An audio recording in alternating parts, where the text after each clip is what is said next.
Mark had just come home after a long day. The sun was slowly setting, casting a warm orange glow over his small neighborhood.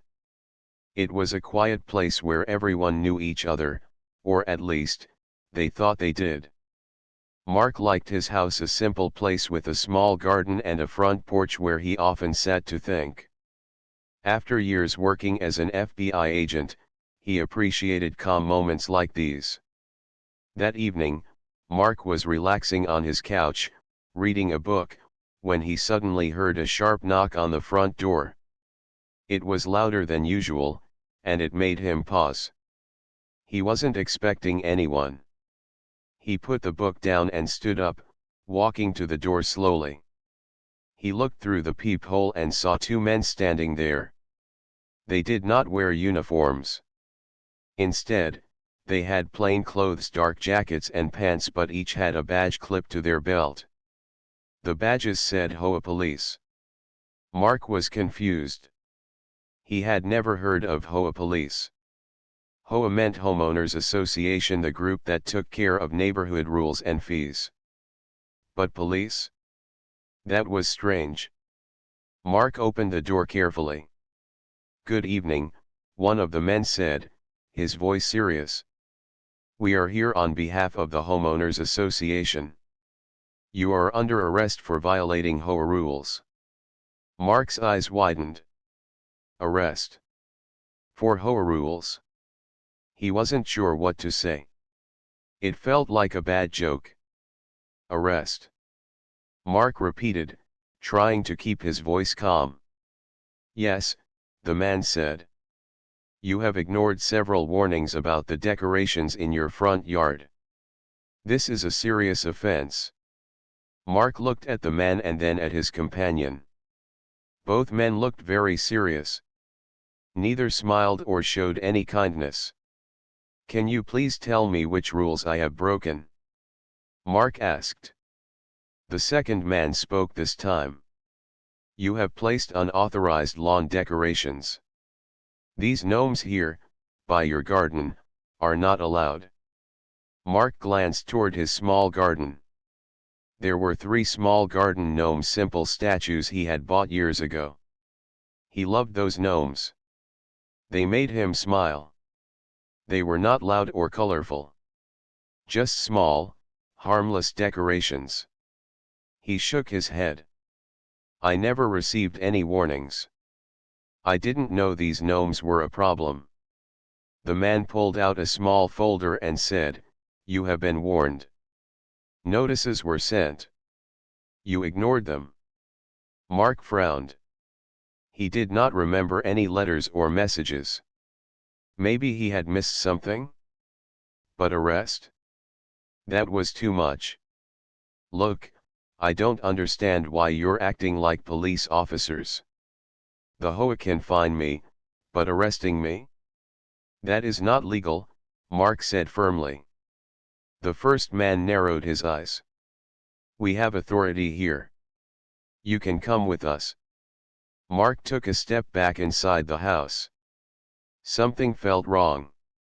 These men were not real police officers. Real police did not come to arrest someone over garden gnomes. Mark's mind raced. He was trained to see danger. Years of FBI work had taught him to notice small details. Something about these men did not fit. He looked again at their badges. They seemed fake, shiny and cheap, unlike the badges he had seen many times. Their clothes were not the right style. And why would HOA police be making arrests at someone's door? Mark's heart beat faster, but he stayed calm. "I am an FBI agent," he said quietly but clearly. "If you are pretending to be police, you are breaking the law.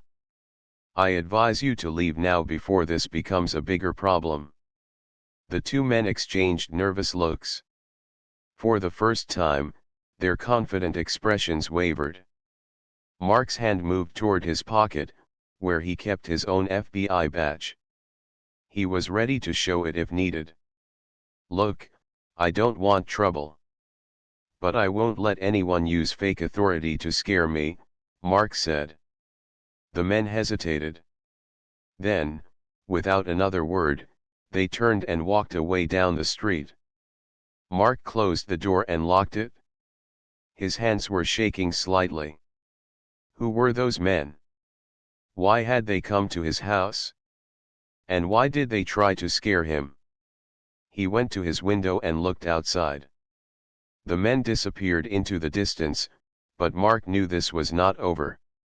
His phone buzzed. It was a message from his neighbor, Sarah. She wrote, "Did you see those men? They stopped by my house too. They said I was breaking HOA rules about my mailbox." Mark frowned. It was happening to others. Something strange was going on in their peaceful neighborhood. He sat down again, thinking hard.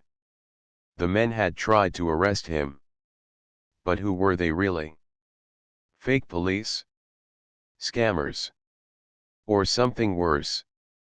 Mark realized that this small event was the start of a bigger problem. And maybe, it was a problem only he could solve. The next morning, Mark woke up feeling uneasy. The previous night's visit by the fake HOA police kept spinning in his mind. He had never seen anything like it before, even after all his years in the FBI. It was strange how bold these men had been coming to his doorstep, trying to arrest him over a few garden gnomes. It didn't make sense. After breakfast, Mark decided to walk around the neighborhood. Maybe he could find out if anyone else had experienced the same thing. As he stepped outside, the fresh morning air felt cool against his skin, but it didn't ease his worries. Mark waved hello to Mrs. Johnson, an elderly lady who lived 2 houses down. She smiled back, but there was a flicker of concern in her eyes. "Good morning, Mrs. Johnson," Mark said politely. "Good morning, Mark," she replied, clutching her handbag tightly. "Have you heard about those men? The ones pretending to be HOA police?" Mark nodded. "Yes, they came to my house last night." Mrs. Johnson lowered her voice. "They stopped by here too. Said I was breaking rules about the flowers on my porch. But I didn't see any badge, just 2 scary men. I was so frightened." Mark felt a deep sadness hearing her words. The neighborhood, usually calm and friendly, was now clouded with fear. People were scared to talk openly, worried about who might show up next.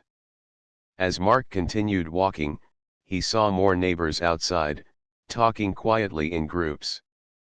Many looked upset, some angry. Mark stopped to listen. "They want money, I'm sure of it," one man said. "They claim you owe fines and threaten to take action if you don't pay." A woman nodded. "I got a letter from the HOA, but it looked fake. No return address, just a demand for payment. Now these men show up to intimidate us. This isn't right." Mark's mind raced. Scammers often use fear to control people. Could these fake officers be part of a scheme to scare residents into paying money? He pulled out his phone and began texting Sarah, the neighbor who had messaged him the night before. "Did you get any more visits or letters?" he typed. Within minutes, Sarah replied, "Yes, my sister's house too. They say she's breaking rules about her mailbox decorations." Mark sighed. It was happening all over the neighborhood. Someone was using fake authority to bully the residents. Determined to learn more, Mark went to the neighborhood HOA office. He wanted to ask if the HOA was aware of these police visits. The office was small and quiet. A woman behind the desk looked up when Mark entered. "Hello, can I help you?" she asked. "I'm Mark. I live nearby. I need to know if the HOA has sent anyone to arrest residents or issue fines in person." The woman blinked, clearly surprised. "No, absolutely not. The HOA does not have any police officers. We send letters about rules, but we don't arrest anyone. That's a misunderstanding. Mark nodded slowly. Have you received complaints about people pretending to be HOA police?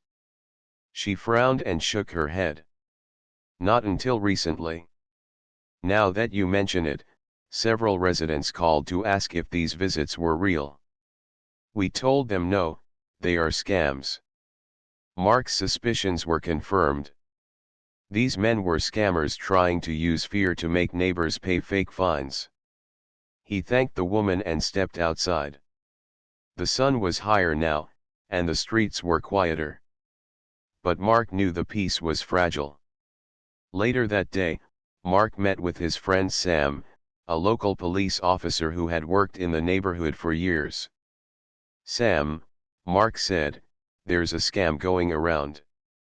Fake HOA police showing up at people's doors, threatening arrests for small things like lawn decorations. The HOA says they didn't send anyone. Sam looked serious. That's dangerous. People could get hurt if they resist. We need to warn the community. Mark nodded. I was thinking the same. I want to organize a neighborhood meeting. Tell everyone the truth, and explain how to protect themselves. Sam smiled. Good idea. I can help spread the word. Mark felt a small relief. For the first time since the fake arrest attempt, he felt he was taking control. That evening, Mark sent messages to all his neighbors, inviting them to a community meeting at the local park. When the day arrived, a large group of residents gathered. Mark stood in front of them and spoke clearly. Everyone, thank you for coming. I know many of you have had visits from men pretending to be HOA police. I want you to know this is a scam. No one from the real HOA or the police will come to arrest you for decorations. The crowd murmured. Some nodded, others looked worried. Mark continued, if anyone comes to your door claiming to be HOA police, ask for their identification carefully. Do not let them inside. Call the real police immediately. Sarah raised her hand. I was so scared when they came to my house. I didn't know what to do. Mark smiled kindly. You did the right thing by telling someone. Together, we can stop these scammers. By the end of the meeting, the neighbors felt stronger. They shared stories and promised to watch out for one another. Mark looked around and realized something important. This was more than a scam. It was a test of their community's trust and courage. And Mark was ready to face whatever came next. The neighborhood meeting had been a small success. Mark felt hopeful as he watched his neighbors talk and share their stories. For many, this was the first time they realized that the fake HOA police were not just strange visitors, they were criminals trying to scare and trick them. But even with the meeting, Mark knew the problem was far from over. After the meeting, Mark walked home slowly. The sun was setting, and long shadows stretched across the streets. The peaceful evening made the strange events feel even more unreal. Was this really happening in his quiet neighborhood? Mark thought about the men who had knocked on his door. They were not just scammers, they were bold and dangerous. Pretending to be police officers was a serious crime. And trying to arrest someone? That took a special kind of courage or recklessness. That night, Mark sat at his kitchen table, a notebook open in front of him. He was writing down everything he knew about the fake HOA police, descriptions, times, locations, and what neighbors had reported. He wanted to find a pattern, something that would help him catch these men before more people got hurt. Suddenly, his phone buzzed. It was a message from Sarah. Mark, can you come over? I found something strange on my porch. Mark grabbed his coat and headed out. The cool night air was fresh but did not calm his nerves. When he arrived at Sarah's house, she was waiting outside, holding a small envelope. "Look at this," she said, handing it to him. Mark opened the envelope carefully. Inside was a flyer printed on cheap paper. It showed pictures of the two men who had visited Mark's house. Below the pictures was a warning: beware of fake HOA police. Do not open your door to strangers. Mark recognized the photos immediately. They were the same men. "Where did you find this?" he asked. Sarah looked worried. "It was taped to my mailbox this morning. Someone is trying to warn us." "But who? And why?" Mark studied the flyer closely. The paper looked homemade, like someone in the neighborhood was trying to help. It was a small act of bravery. "We need to share this with everyone," Mark said. "People need to know who these men are." The next day, Mark made copies of the flyer and went door to door, handing them out. Some neighbors thanked him, others looked frightened. Mark could see the worry in their eyes.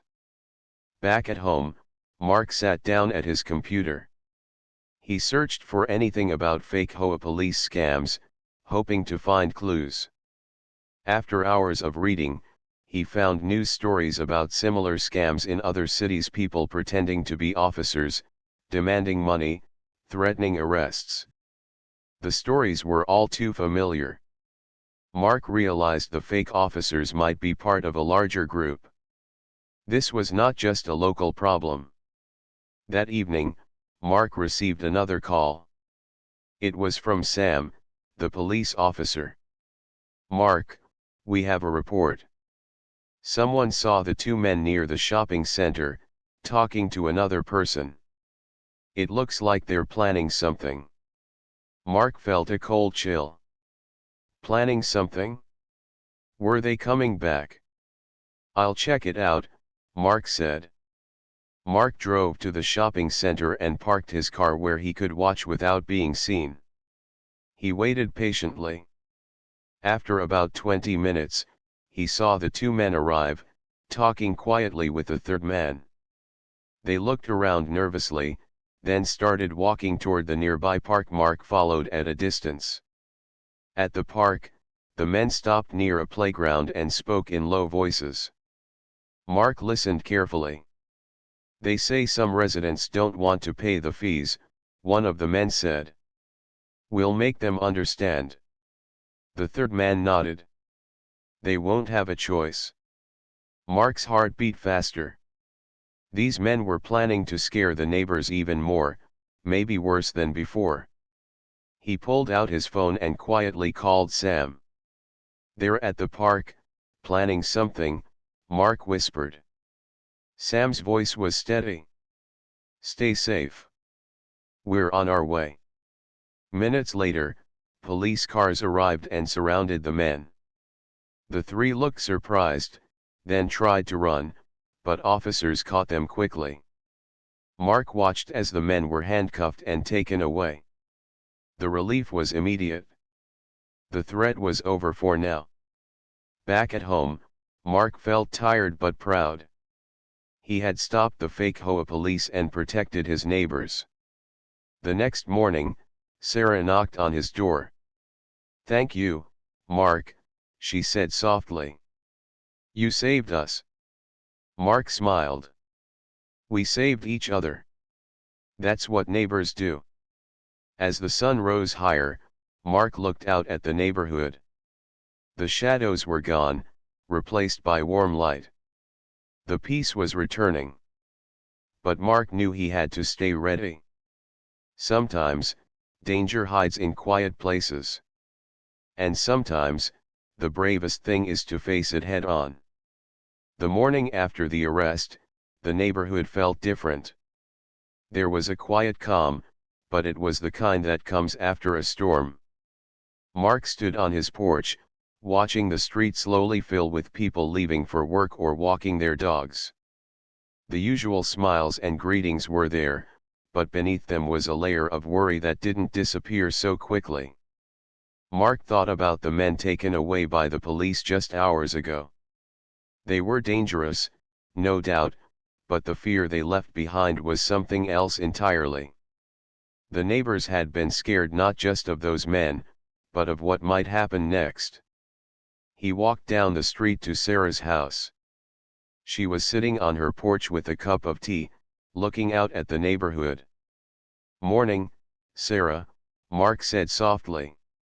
She smiled but didn't say much. Mark could tell she was tired from the stress of the last few days. "How are you holding up?" he asked. Sarah sighed.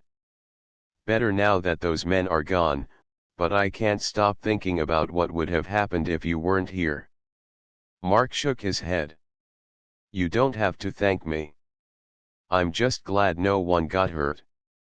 They sat quietly for a moment, watching children playing in a nearby yard. "Do you think this is really over?" Sarah asked suddenly. Mark frowned. "I hope so. But sometimes, when something like this happens, it can bring out more problems. People get scared and angry. We need to help each other heal." Over the next few days, Mark noticed small changes in the neighborhood. Some houses had new locks on their doors. People spoke less openly in groups. It was as if the trust they once had was fragile. Mark knew something had to be done. He called a meeting with the HOA leaders and the local police to discuss what they could do to make the neighborhood safer. At the meeting, the HOA president, Mrs. Lane, spoke first. "We never imagined something like this could happen here," she said. "We will work harder to protect our residents and communicate better." Sam, the police officer, added, "We will increase patrols and be available for any questions. And if anyone sees suspicious behavior, please call us immediately." Mark nodded. "And I want to help by keeping everyone informed. We need to rebuild trust together." After the meeting, Mark felt hopeful again. The neighborhood was starting to come back to life.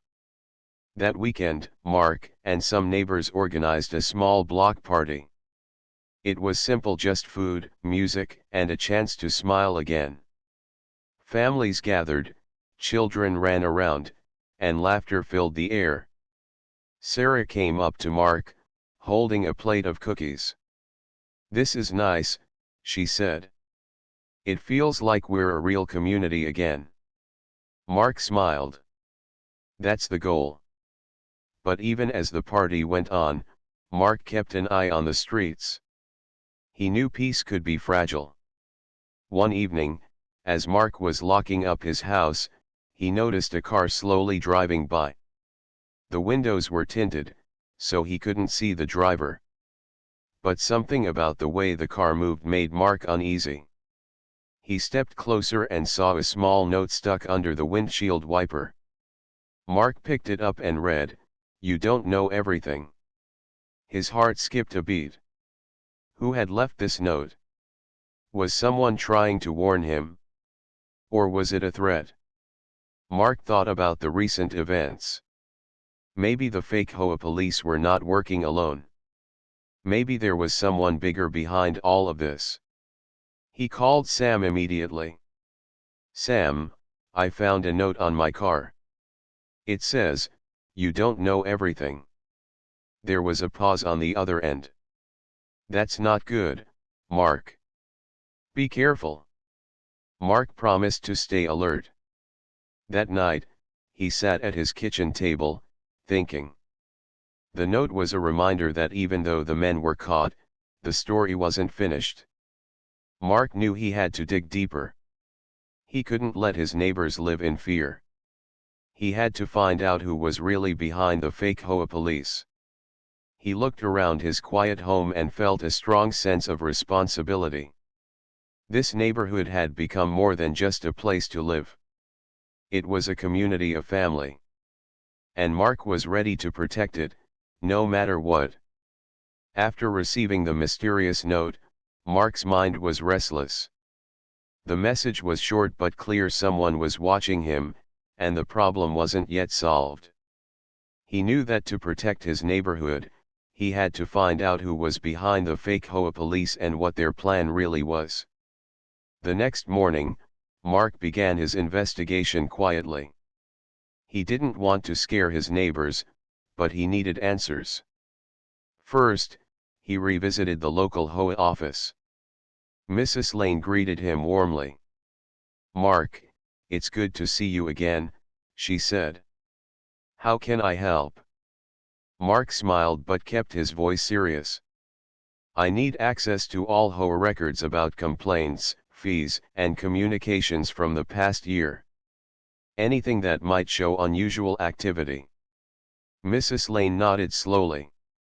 "I understand. You want to make sure everything is clear and honest." Mark promised her he would respect the privacy of the residents, but he had to be thorough. Over the next few days, Mark reviewed dozens of documents.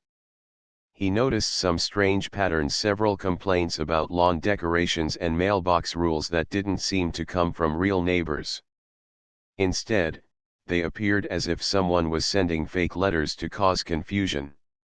Mark also found unusual bank records showing large payments made to unknown companies. Someone was making money from this scam. He took his findings to Sam, the police officer.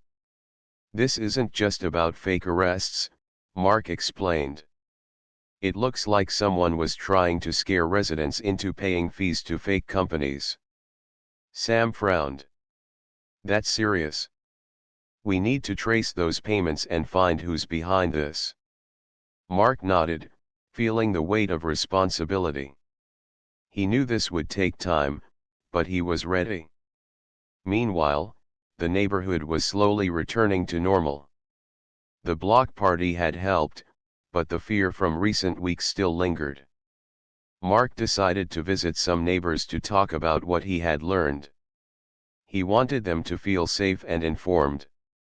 At Mrs. Johnson's house, Mark sat with a cup of tea.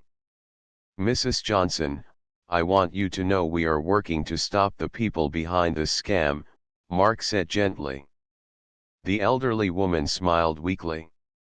"Thank you, Mark. It means a lot to us." At Sarah's house, Mark explained the strange payments and fake complaints. Sarah listened carefully, then said, "It's good to know you're doing something. We don't want to live in fear anymore." Mark felt a surge of hope. The neighborhood could heal, but only if they faced the problem together. One evening, while reviewing more records, Mark noticed a name that appeared often: a man named Mr. Collins. Collins was not from the neighborhood, and no one had heard of him. Mark dug deeper and found Collins was linked to a small company registered in another state. The company's purpose was unclear, but it seemed to handle money related to the HOA fees. Mark shared this information with Sam. "We need to find Collins," Sam said. "If he's behind this scam, we must stop him." Mark agreed.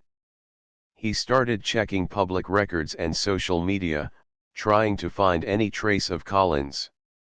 Days passed, and Mark grew more determined. He even spoke to neighbors about being cautious with anyone claiming to represent the HOA or asking for money. Then, one afternoon, Mark got a call from Sam. "We found Collins," Sam said. "He owns a small office downtown. We're planning to visit him tomorrow." Mark's heart raced. This was the moment to uncover the truth. The next day, Mark and Sam went to the office. It was a quiet building, nothing special. Inside, Collins was waiting, surprised but calm. "Mr. Collins," Sam said firmly, "we know about the fake HOA police and the scam. You are under investigation." Collins sighed.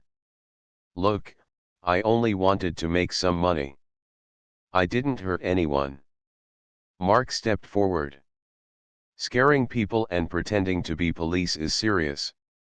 You caused a lot of fear in this neighborhood. Collins looked down, then nodded.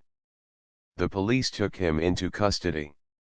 Mark watched as Collins was led away. It was not a happy ending, but it was justice. Back in the neighborhood, Mark felt a deep sense of relief. The fake HOA police were gone. The man behind the scam was caught. Mark visited Sarah and Mrs. Johnson to share the news. "We did it," Sarah said, smiling. Mrs. Johnson held Mark's hand. "Thank you for not giving up." Mark smiled, feeling the warmth of the community around him. But as he looked at the peaceful streets, Mark knew that protecting this neighborhood was a continuous job. Trust, safety, and kindness needed to grow every day. And Mark was ready to be there for his neighbors, no matter what challenges came next. After the arrest of Mr. Collins, the neighborhood slowly began to breathe easier. The fake HOA police and the scammer were gone, but the wounds they left behind were still visible. People had been scared, unsure of who to trust. Mark knew that catching the bad guys was just the first step. Now the real work was about healing the community. One morning, Mark walked through the neighborhood with a thoughtful expression. The sun was shining, birds sang from the trees, and children played on the sidewalks. It looked peaceful, but Mark sensed something beneath the surface. He stopped by Mrs. Johnson's house. The elderly lady was tending her flowers with a smile, but when she saw Mark, she waved him inside. "I want to thank you again for everything you did," she said softly. Mark smiled warmly. "You don't have to thank me, Mrs. Johnson. We're neighbors, we help each other." She nodded but added, "It's just hard to forget what happened. I still worry sometimes." Mark understood. Fear does not disappear quickly. "I know," he said. "That's why I'm thinking we should have more events like the block party. Bringing people together helps build trust." Mrs. Johnson agreed. "That would be nice. We need to feel like a family again." Mark decided to organize a weekly gathering in the neighborhood park. Simple things, games for children, shared meals, and time to talk. He hoped these meetings would help neighbors reconnect and feel safe. As the weeks passed, more people showed up to the gatherings. Mark noticed how smiles became more genuine, and conversations grew longer. Parents laughed as their children played, and older residents shared stories and advice. Sarah, always one of the first to arrive, approached Mark one afternoon. "Thank you for starting this," she said. "It's helping me feel like I belong here again." Mark felt a deep satisfaction. He had worked hard to protect the neighborhood, but now he was helping it heal. One evening, after a gathering, Mark sat on a bench, watching the sun set behind the trees. Sarah joined him. "Do you think we're finally safe?" she asked quietly. Mark thought for a moment. "Safer, yes.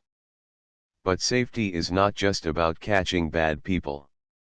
It's about trust, respect, and caring for each other every day." Sarah smiled. "That's true." The next day, Mark received a call from Sam, the police officer. "Mark, we're increasing patrols in the neighborhood, but I also want to help in other ways." Mark was curious. "What do you have in mind?" "We want to hold a community safety workshop. Teach residents how to protect themselves, recognize scams, and stay alert." Mark liked the idea. "Count me in. I can help with information and organizing." Together, they planned the workshop. Flyers went out, and on the day, a good number of neighbors came to learn. Mark spoke about his experience with the fake HOA police and shared tips on staying safe. Sam talked about how to spot scams and when to call the police. The workshop ended with a question and answer session.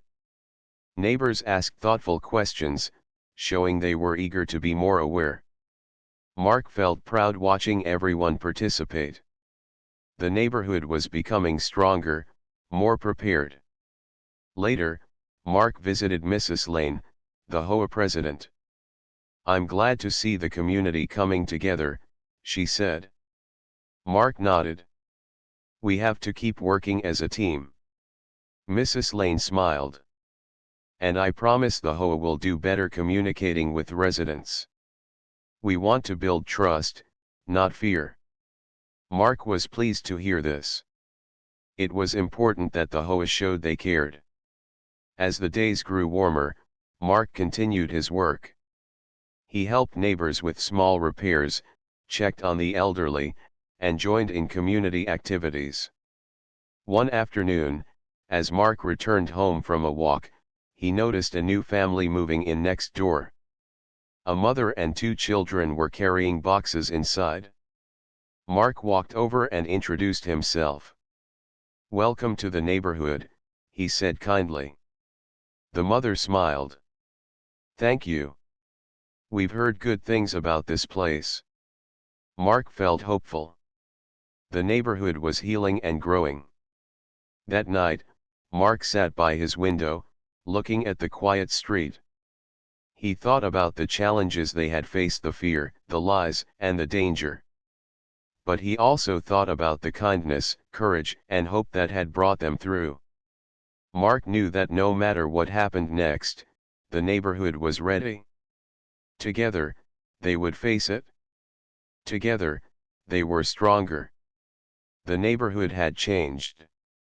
The fear that once hung in the air had slowly disappeared, replaced by warmth and trust. Mark stood on his porch one early morning, watching the sun rise and light up the quiet street. It was a fresh start, a new beginning for everyone. Over the past months, Mark had worked hard to protect and heal the community.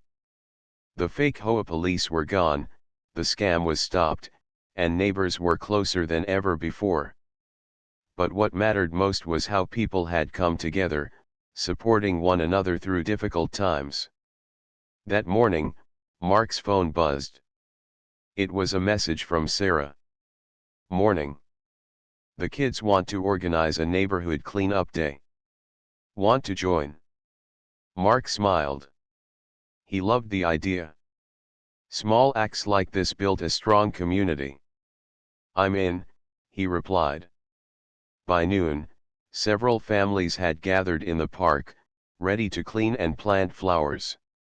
Children carried small bags of trash, while adults swept sidewalks and painted fences. Mark worked beside Sarah, laughing as her little son ran around with a watering can, spilling water everywhere. "This is great," Sarah said, wiping sweat from her forehead. "It feels like we're really building something here." Mark nodded. "We are. This neighborhood is alive because of people like you." After hours of hard work, the neighborhood looked brighter.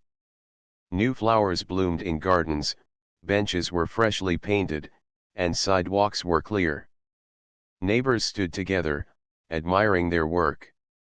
Mrs. Johnson, who had once been scared and lonely, smiled as she joined the group. "Thank you all," she said. "This means so much." Mark looked around and felt a deep sense of pride. The journey had been difficult, but the result was worth it. That evening, Mark received a call from Sam. "We're hosting a community picnic next weekend," Sam said. "It's a chance to celebrate and strengthen bonds. Would you like to come?" Mark smiled. "Absolutely.